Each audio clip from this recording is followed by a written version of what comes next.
Hi all അസ്സലാമു അലൈക്കും. എന്തൊക്കെയുണ്ട് എല്ലാവരുടെയും വിശേഷങ്ങൾ?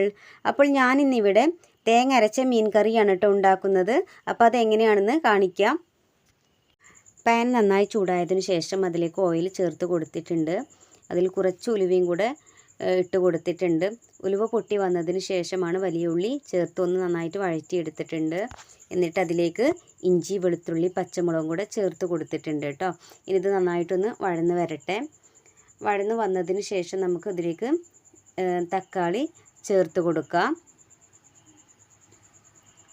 അപ്പോൾ ഞാൻ ഇതിൻ്റെ ഫസ്റ്റ് ഭാഗം വീഡിയോ എടുക്കാൻ വിട്ടു പോയിട്ടുണ്ട് കേട്ടോ. ഉലുവയും ഇഞ്ചിയും വെളുത്തുള്ളിയും അതുപോലെ വലിയ ഉള്ളിയൊക്കെ ചേർത്ത് കൊടുക്കുന്നത് വീഡിയോ എടുക്കാൻ വിട്ടു പോയിട്ടുണ്ട്. അതാണ് ഇത് ഒന്നിച്ച് പറഞ്ഞത് കേട്ടോ. ഇനി തക്കാളി നന്നായിട്ടൊന്ന് വഴന്ന് വരണം. തക്കാളിയും വലിയ ഉള്ളിയും വഴന്നു വന്നതിന് ശേഷം ഇനി മസാലകൾ ചേർത്ത് കൊടുക്കാം. അപ്പോൾ ആദ്യം തന്നെ മുളക് പൊടിയാണ് ചേർത്ത് കൊടുക്കുന്നത്. അതിന് മുമ്പായിട്ട് തക്കാളിയും വലിയ ഉള്ളിയും ഒരു സൈഡിലേക്ക് മാറ്റിയിട്ടാണ് കേട്ടോ. ആ എണ്ണയിലേക്കാണ് നമ്മൾ മുളക് പൊടി ചേർത്ത് കൊടുത്തിട്ടുള്ളത്.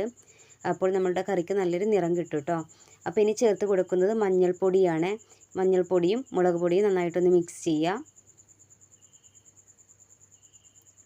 അതിനുശേഷം ഇനി ചേർത്ത് കൊടുക്കുന്നത് മല്ലിപ്പൊടിയാണ്.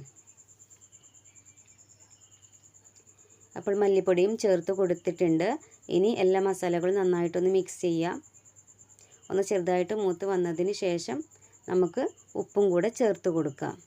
അപ്പോൾ ഇതുവരെ ഉപ്പ് നമ്മൾ ചേർത്തിട്ടുണ്ടായിരുന്നില്ല. അപ്പോൾ ഇപ്പോഴാണ് ഉപ്പ് ചേർത്ത് കൊടുത്തിട്ടുള്ളത്.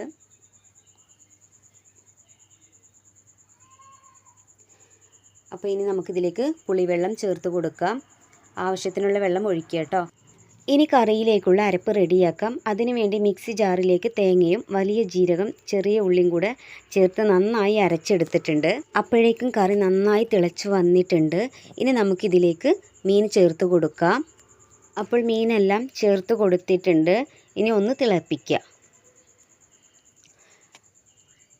തിളച്ച് വന്നതിന് ശേഷം ഇനി ഇതിലേക്ക് കുറച്ച് കറിവേപ്പിലയും കൂടെ ഇട്ട് കൊടുക്കുന്നുണ്ട്. ഇനി ഇതിലേക്ക് നമുക്ക് അരച്ച് വെച്ച തേങ്ങ ഇതിലേക്ക് ഒഴിച്ചു കൊടുക്കാം. അപ്പോൾ ഇനി കറി ഒന്ന് ചെറുതായിട്ടൊന്ന് തിളപ്പിക്കുക. നമുക്ക് എത്രയാണ് കറി വേണ്ടത് അതിനനുസരിച്ചിട്ട് നമുക്ക് കറി ഉണ്ടാക്കുക കേട്ടോ. അപ്പോൾ നമ്മുടെ കറി തിളച്ച് വന്നിട്ടുണ്ട്. അപ്പോൾ കറി റെഡി ആയിട്ടുണ്ട് കേട്ടോ. അപ്പോൾ ഇന്നത്തെ വീഡിയോ ഇത്രയേ ഉള്ളൂ. അപ്പോൾ എല്ലാവരും സബ്സ്ക്രൈബ് ചെയ്യുക, കമൻറ്റ് ചെയ്യുക, ഷെയർ ചെയ്യുക, ലൈക്ക് ചെയ്യുക. അസ്സലാമു അലൈക്കും.